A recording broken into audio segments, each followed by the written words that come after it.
मोजां मोनलायनाया लाइमोन बैसो समाव सोमजिखायो।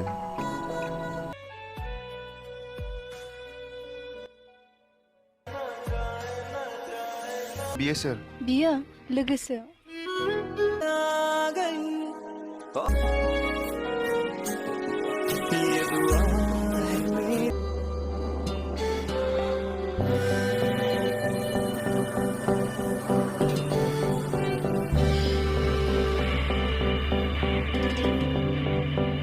नै लखमानि फन फैदों। दानहरथ' आं दा दसे उनाव कल खालामगोन।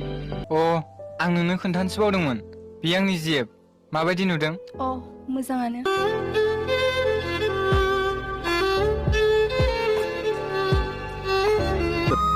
रश्मिका नामा?